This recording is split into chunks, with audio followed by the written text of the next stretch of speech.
And a warm welcome. You've logged on to attheraces.com. This is our flat season preview for 2020. Isn't it great that we've got a flat season to enjoy ahead of us now?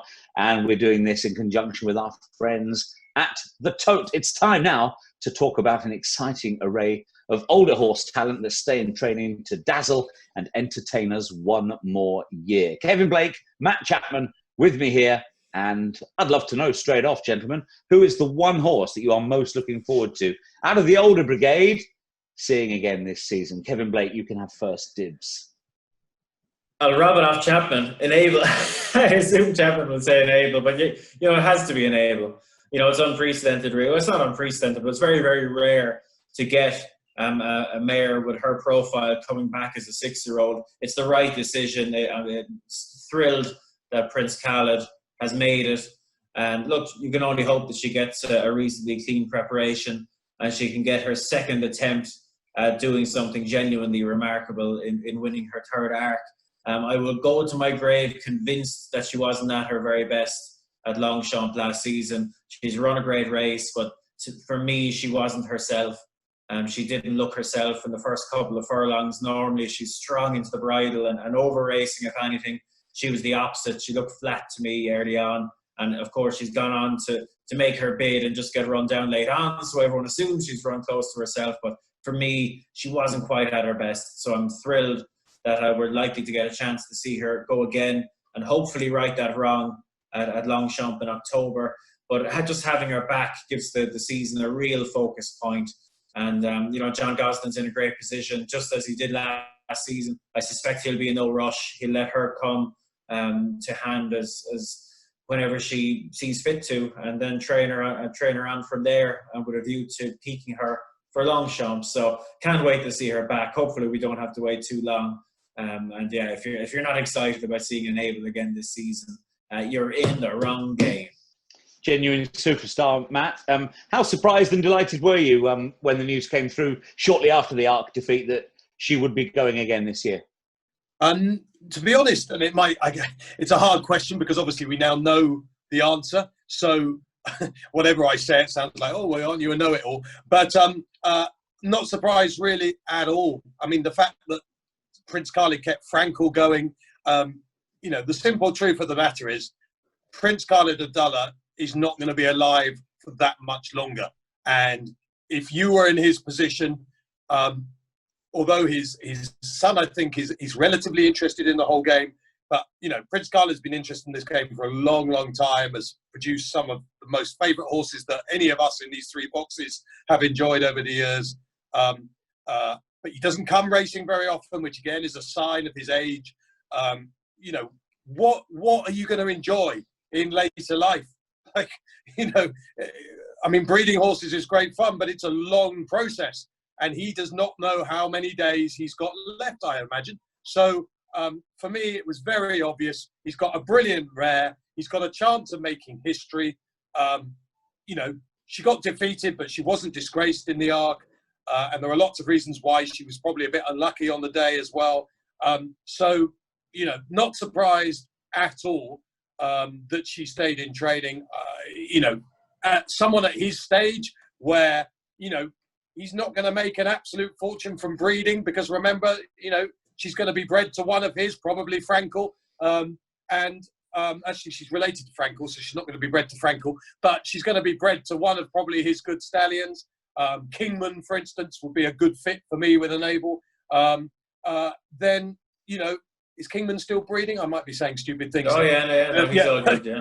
But I'm not a breeding expert. But my point is, that she's not a money cow for Prince Khaled Abdullah. It makes no difference to him financially. So it's just pure joy that she'll keep going. As for the original question of, I've got to give two, because on a pure racing front, for me, there's no doubt the most exciting horse we have in training is Battaash. Absolutely no doubt. If you want to see a freak performance, he's the horse who's capable of giving you that freak. He's Jamie Spencer, basically.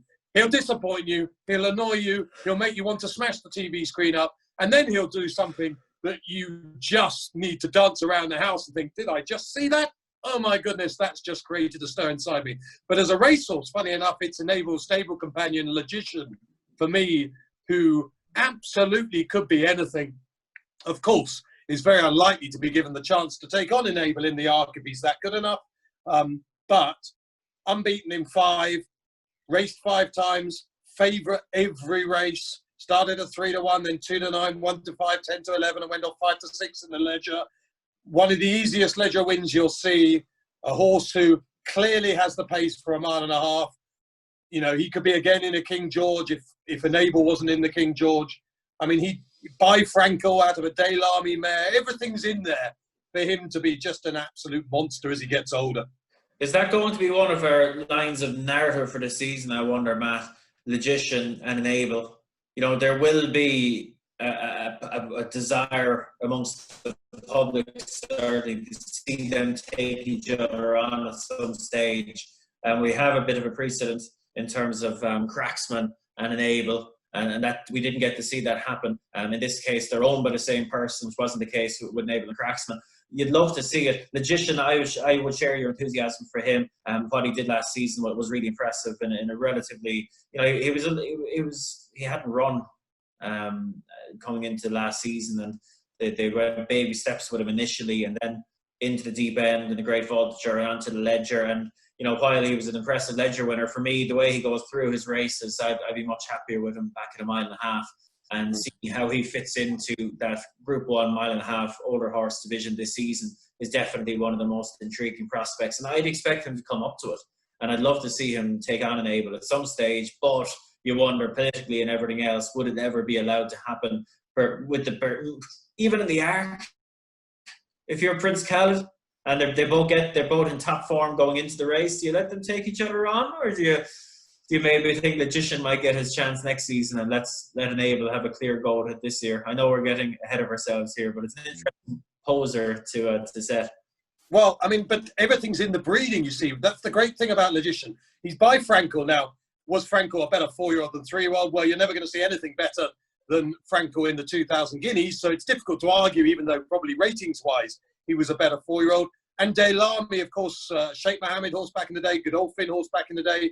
Daylami got better with age as well. He was a better 4-year-old. So everything in the breeding suggests that this is a horse who will improve with time, Logician, and be a better older horse. So in many ways, I know it's a cliche, a racing cliche, but it is that classic, you know, what he's done so far might even be a bonus for Logician, judged on what he's done so far. And looking towards the end of the season, well, you know, Daylami went to Belmont and won the Breeders' Cup Turf.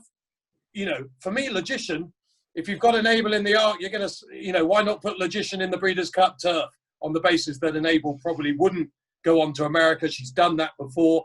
So, you know, you could easily split them, couldn't you? Logician, Breeders' Cup Turf, if he's allowed to travel. And of course, we've got the COVID issues there. But provided by the November time, the Breeders' Cup is on and horses can travel from all around the world, which might easily be the case.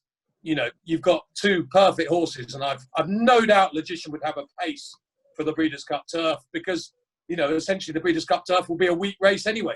So you'd split the mat if you won both? I mean, look, who wouldn't? I mean, put it like this: if Logician beat Enable in the Arc, you'd feel a bit of a prat, wouldn't you? If they were 1-2. Well, what if Enable was 3rd? You feel very clever then. Great point, Possibly. Kevin. Yeah. If Khalid Abdullah's in it for the experience, Matt, rather than the remuneration, then surely he would be wanting to actively encourage regular clashes between the 2 of them this year. Well, I think there has to be some sense, though. I mean, you know, I think this is a game that if there was sense, Matt, he would have Enable would be retired. That'd be the sensible thing to do.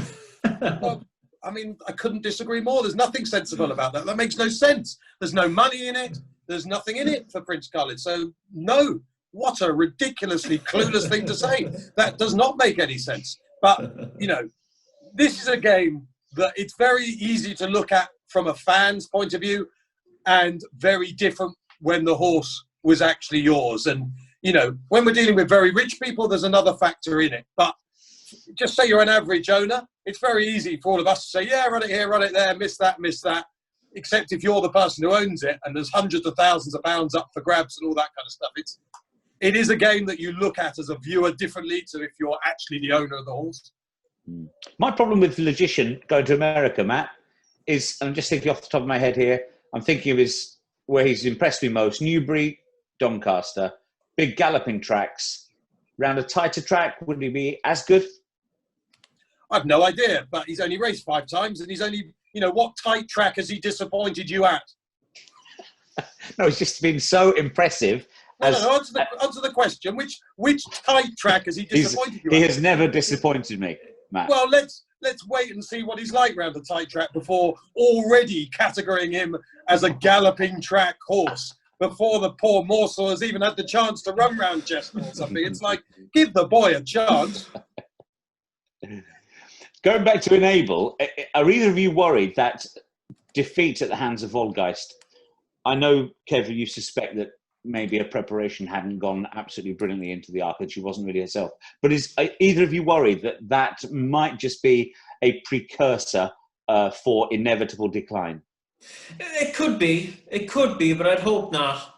On her previous start at York, she'd absolutely smashed up Magical, who we know is an excellent mare herself. So she seemed to be close to her very best last season. And, while she maybe wasn't at her very best in the arc, she wasn't all that far off it. So, look, you never know with mares.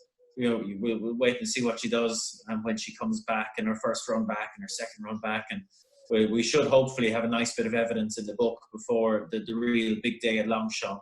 Obviously, fingers crossed that we get there. But I'd be pretty hopeful that she can be the leading lady again this season. But, John, I think, this is a parochial problem, isn't it? That in England, particularly, and probably less so in Ireland, because I think Aidan O'Brien slightly changed the way people think, but we're just so hooked up on defeats. We can't take defeats. If you get defeated, it's all over. It's all over. It's all, the world's come to an end. We've lost. Winks got defeated very early on in her career. It wasn't all over for her. Horses get defeated. That's Corto Star fell in the West Country and came back and was one of the greatest horses we've ever seen. Like, defeat is not the end of the world. It doesn't mean the end. Hunty, you need to get this out of your brain. Release the pressure and just keep thinking of release is not the defeat is not the end. Defeat is not the end. It doesn't matter. You can get beaten. I'm a West Ham fan. Rest assured, I know plenty about bouncing back from defeat. So I take your point. I just worry a little bit about Enable, whereas I think Logician is capable of taking it up another gear again this year. I mean, but hate to go on about old points, but Enable hasn't got some sort of superstar rating. Enable on paper is not a superstar.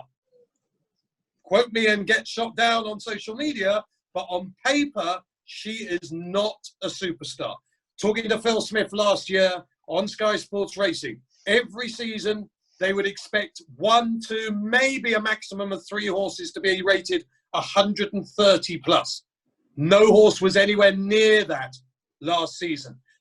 So last season, in general terms, was not a great season for the older horses, and which was why, of course, Crystal Ocean, Valgeist, Enable, they were all kind of in a mix and won on their particular days or ran well on their particular days. But the category is open to something coming through.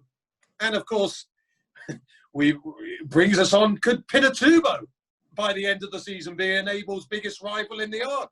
It might sound a bit crazy to say now. It might not seem crazy by the end of the year. So this has all got to play out. But Enable, on paper, she's a superstar for what she's won so far and what she's achieved. But on a BHA rating, on a World Longines ranking rating, she is not a superstar. And there are horses out there, Almond Eye already this year has put up a performance which you could argue was completely dazzling. Yeah, Almond Eye, of course, not coming to the arc. They made that pretty categoric, didn't they, earlier on this year. Just turning things around a little bit, where do you want to go next? Sprinters or stayers? We'll go stayers, will we? Because I think the stay in division is really has the potential to be very spicy this season. Look, Stradivarius, super horse, has ruled the roost, put together one of the best winning streaks that we've seen in recent times up until Champions Day last season, where he met what is likely to be his big rival this season, Kew Gardens. They had an absolutely fabulous horse race between them, and Kew Gardens got his nose down on the right spot. So I think Stradivarius, a little bit in his career, has suffered from not having a real tip-top rival to draw the very best out of him.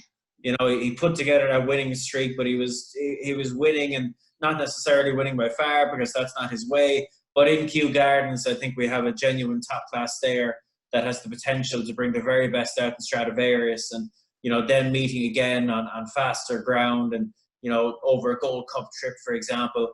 You know, that has the potential to light up that division all season long. And I can't wait to see them meeting each other more than a couple of times this season. I think it should be a fantastic matchup between the two. Do you think Stradivarius has been a lucky horse, Matt? Yes. And by that, yeah? Yeah, no doubt about it. Like, again, you get shot down because people just see rows of ones. And it's why, particularly actually in American racing, where punters don't delve perhaps quite as deep as us, that horses with rows of ones go off at much shorter prices than they should, because people are just blinded by winning. And it sounds a silly thing to say because it does keep winning. But again, and I know it's a boring topic, and I know that you could argue he hasn't had the chance to prove that he should have a high rating. But Stradivarius does not have a high rating, as many stayers don't have. If you go back to Yates, you know, Yates didn't have the highest rating of all time, even though he kept winning Gold Cups.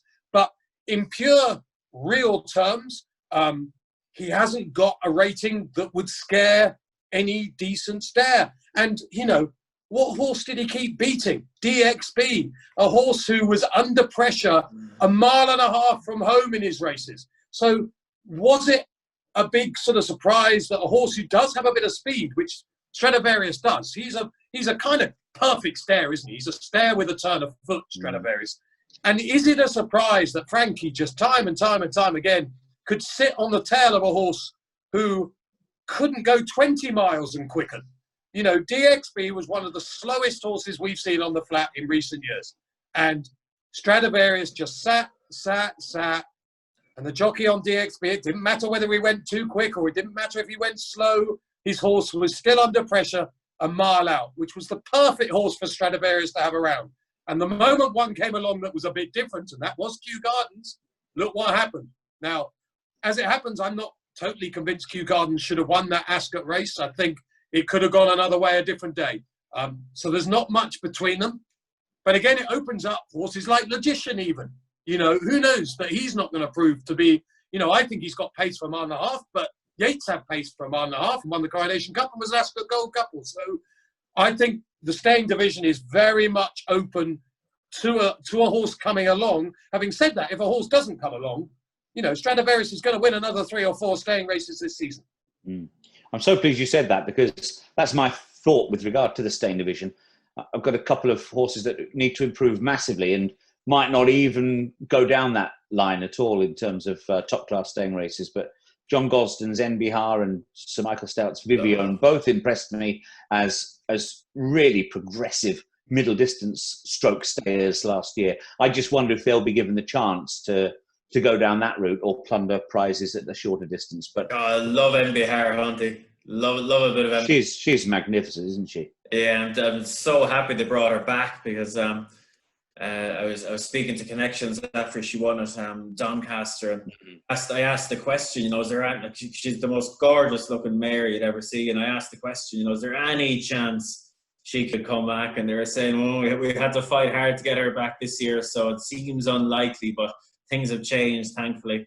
And yeah, she's one I really, really like, and it'd be fascinating to see if she slipped into that division and see how she measured up to the established stars that we have in Stradivarius and now Kew Gardens. And with regard to the sprinters, Matt, you touched upon Battaash.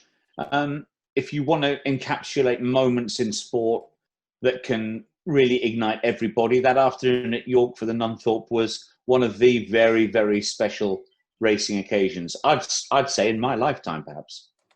And again, John, it comes back to something we were talking about just a moment ago about pigeonholing horses. You know, some people have just said, "Oh, this horse can't win at York."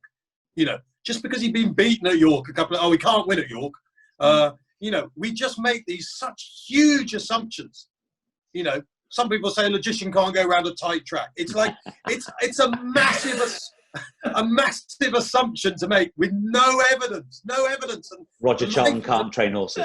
Exactly. Charlton can't get the 3-year-old fit first time out.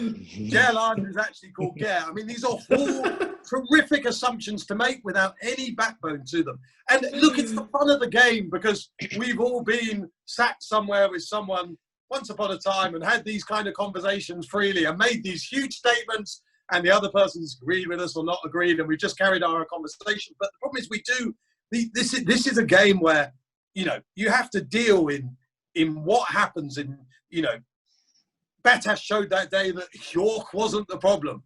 The problem for Battaash is Battaash.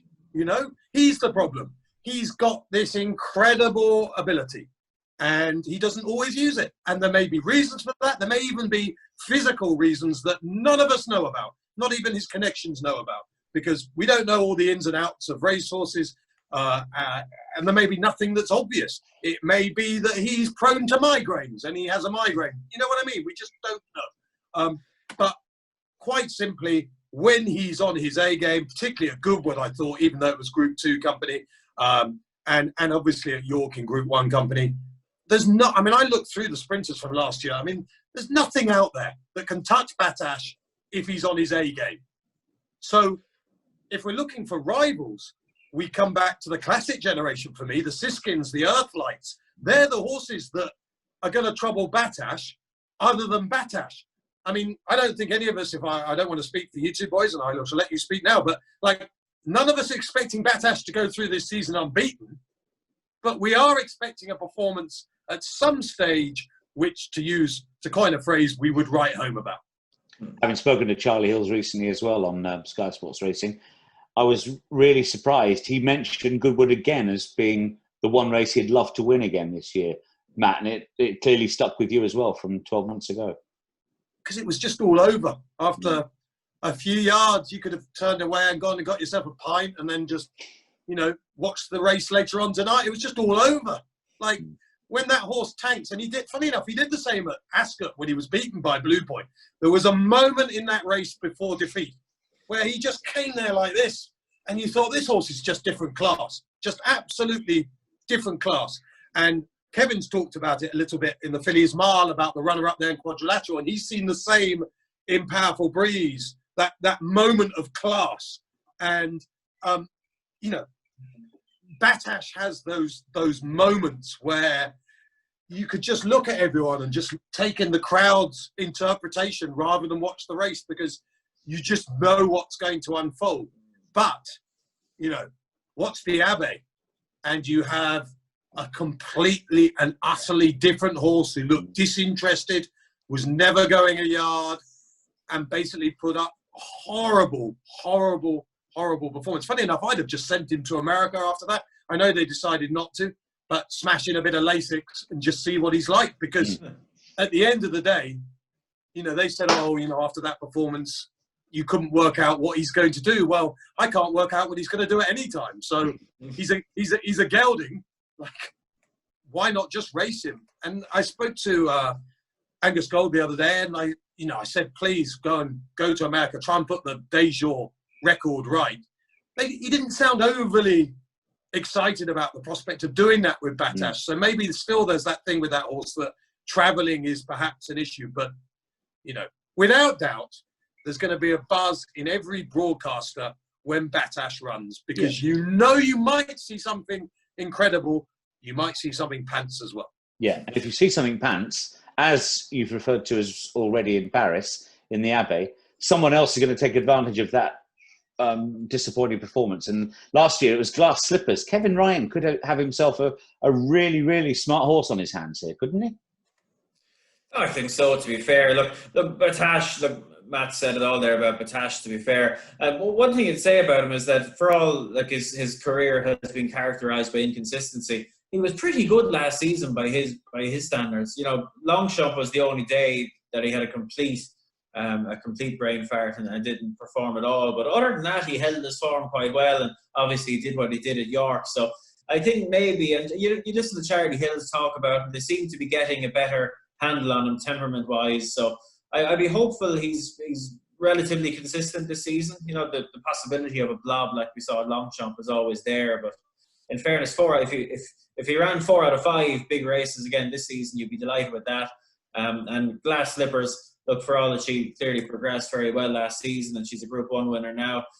Any of those horses in that division, you know, when Battaash is on at a speed favourite 5 furlong track, you know, there's not a horse in training to trouble him. You know, an idea that I put forward last season and it hasn't got anywhere. I'd love to see them put on a 5 furlong race at Epsom that he could run in. You know, Derby Day would be fantastic, and give it a big build-up about breaking the world record for 5 furlongs, because he's equipped to do it.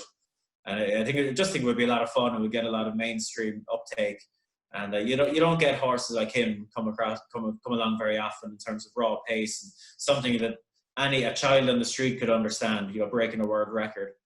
That's something that I'd love to see happen at some stage. But even if that doesn't happen, I think Battaash will give us plenty of excitement this season and hopefully beyond. Mm. Anything that maybe would shine over? I mean, he's 5 furlong horse over the 6 furlongs that you're looking forward to. I mean, again, just to get the ball rolling here, spoke to Charlie Hills recently, full of excitement about Cardem this year again going forward. The Diamond Jubilee, hopefully for him. Yeah, look, he was very impressive in the Stewards Cup, to be fair to him. Like, again, slight consistency issues at times, but, you know,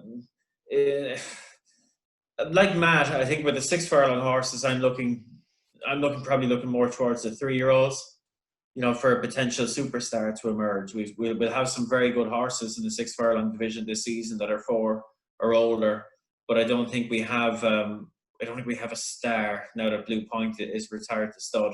So I think looking, you know, a couple of months down the line, when those 3-year-olds start to mix it up with the 4-year-olds and older, I think that's when the 6 furlong division will get well and truly sorted out. I'm pretty sure when I spoke to Angus Gold that he gave a physical reason for Cardem's flops. I can't remember exactly what it was, but I'm pretty sure he said there was an internal issue with that particular horse. Would explain the runs a little bit, but you know, he goes into the got a point to prove bracket for me now. I mean, obviously he was absolutely brilliant that day in the handicap, but not all those brilliant sprint handicappers do go on to be Group 1 sprinters.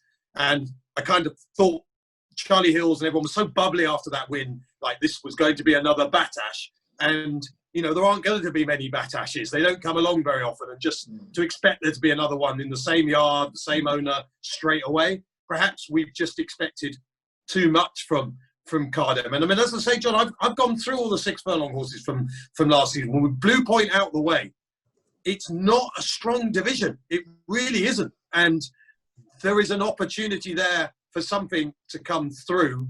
And we have got, you know, characters out there that look likely characters at the moment. I mean, even the likes of Threat, if he doesn't do what I think he might do in the Guineas, which is stay stronger, he's a horse who's a very solid 2-year-old sprinting horse. You know, there are quite a strong group of 3-year-olds that might not be Guineas horses because they're just going to get smashed by Pinatubo and might think, you know what, I'll head to the Commonwealth Cup sort of thing. I'm going to nominate just another one as we draw to the end of our chat, gentlemen. A horse who's had a run this year, ran terribly in France, but was a brilliant French Derby winner last year, Sotsas. I think it would be absolutely idiotic to just write him off on the back of one really moderate comeback run. And I think at 25 to 1 already, he's tempted a couple of quid out of my anti-post pocket for the Arc this time around. So don't give up on him. Anything else you'd like to fire at us, Kevin? I'll throw one into the mix, and potentially one that could emerge as a rival for Enable, maybe in those, you know, Group 1 races over 1.5 miles, is Fox Chairman, trained by Andrew Balding. Have loved him every day he's run, really. You know, got lost around Chester last season, was a little bit unlucky at Royal Ascot, and then went to Newbury and won a listed race in July in pretty straightforward style. Can't wait to see him stepping up to 1.5 miles. One assumes he had a setback after Newbury. That means we didn't see him again, but we had a recent report there that he's pretty much ready to rumble and is perhaps going to start back at Royal Ascot. He's one I could potentially see make that jump up to Group 1 company as the season progresses. Just looking horse, really well bred. And yeah, I just like everything he does. He's got a lovely way about him. And I've got 2 horses which we haven't mentioned, which I think if people were watching, they'd say, my God, you managed to do previews without mentioning these 2. At least certainly one of them as a potential horse. And we slightly go back to the younger horses here. So it is a 3-year-old. But we haven't mentioned Waldkönig, who has had raving reports. And we saw at Wolverhampton on Sky Sports Racing, everyone who has anything to do with Waldkönig appears to think that horse could be very, very special. And of the older horses, I am so excited. In fact, it would be in my Battaash, Logician, and this horse will be in that group of 3 of exciting horses. Mohatha for Marcus Tregoning. Now, he won the Greenham, got injured. He came back in the QE2. And again, he'd be a Kevin Blake horse here because he came there like that in the QE2, having been off the whole season. And I remember watching it and thinking, Christ, look at that thing. And in the end, the run petered out. Now, did the run peter out because it was a mile, or did it peter out because he'd been off for most of the season? Now, if it's the mile, then Mohatha could be that 6-furlong horse that we're all looking for in this debate that we've just had. If it's just that he needed the run, then he could be a QE2 horse. He could be a Queen Anne horse, whatever, that kind of animal. But I have no doubt. And boy, if you go through Marcus Tregoning's life and career, if you think what he's done, Handan's main bloke, winning the Derby, then almost in extinction. I mean, if I asked you to name 5 Marcus Tregoning trained horses at this minute, we won't do it because we'll all embarrass ourselves and Marcus because we're going to struggle beyond Mohatha. You know what I'm saying? Like, this is a man who can train top-class horses, Nair and the like, back in the day. And I have a feeling this is an absolute monster, Mohatha. And what happened last year might just benefit him. He might come back stronger, lightly raced, and he might just be that 6-furlong sprinter or come miler that rips out races. Certainly, you could see him in a race like the Prix de la Forêt at the end of the season and a Breeders' Cup Mile. He's that good, I think, Mohatha. And I'll tell you, man, on that form line, a horse with a very similar profile that we better mention is King of Change, that won that race that day. And he missed he finished second in the 2,000 guineas and again, at a big price. People were questioning whether that was a fair representation. He was on that near side, but after a mid-season break, came back, won at Sandown. And didn't seem overly expected to make the successful jump up back in Group 1 company at Ascot, but he was very good on the day, to be fair. A couple of disappointments in behind him, but I thought that was a good performance and one that sets him up to be up amongst the better older horses over a mile this season in a division that doesn't look all that deep, you'd have to say. But this is lads, this is why, if people were allowed to be sat in the pub at the moment talking about racing, which of course they're not, but if they were, this is why we all get so excited, because then King of Change brings in the jockeys angle that we're looking forward to this year. Like, we know Murphy is probably going to be champion jockey again, if depending on the parameters of the champion jockey title, which have yet to be decided as I speak on this edition of the show. But we know Tom Marquand is going to be a real player in there. And Sean Levy, he is a jockey. I mean, I've said to Richard Hannon, I begged him basically and said, look, make him your number one. Because I really believe that Sean Levy is a really big player in the making and has got a great story to tell as well, and is one of those fantastic jockeys, the sort of Paul Townend, where, butter wouldn't melt when he's being interviewed, but you've got this absolute crazy lunatic behind the scenes. And, there's so much in this sport to get excited about. We've talked about horses, but by talking about the horses, you then bring some of the characters into the game out there. So I can't wait for it all to begin and this preview to end. Well, here to that anyway. Matt, Kevin, it's been a delight to speak to you. Of course, 3 sections on this preview of the 2020 flat season in conjunction with the Tote. We've got the 3-year-old colts, the 3-year-old fillies, and of course the older horses. I think Matt's left the building, so Kevin, look at us say that. Now that is Bros all over, isn't it? I'm still here, lads. I'm still here. But we prefer the live version, to be honest, to this Madame Tussauds effort, Matt. You put up. I will be back in a minute. Don't go yet. Don't go yet. The people need to see me. Right, I'm back. I tell you what happened. They can leave this in. What happened there is one of my bosses from one of the people I work for just FaceTimed me, and I'm recording this on Zoom on my phone. And when someone FaceTimes you, it wipes Zoom out for 2 seconds. You can see how unpopular I've been for the last 3 hours, though. Not a single Of all the horses we've talked about, the one you're looking forward to most of all in 2020 to end up with, I'll set the ball rolling, and Albina for me, for Jessie Harrington. I think she's top class. Looking forward to her. Go on, man. Okay, well, look, I was going to go Logician, but I'd sort of almost forgotten about Mo Harther, and then I suddenly had this. Oh my God, Mo Harther! I'm going to go Mo Harther. Oh, and I'm going to go with Something Irish. Come on. Hate this sort of thing. I'll go with Kew Gardens. I think him versus Stradivarius is going to be a really focus point of the season, and we'll go with that. Enable would have been too boring, so we'll go with that. Kevin, Matt, thanks a million. That has been our preview of the flat season ahead. I hope it's a joyous one for you. Keep it right here on attheraces.com.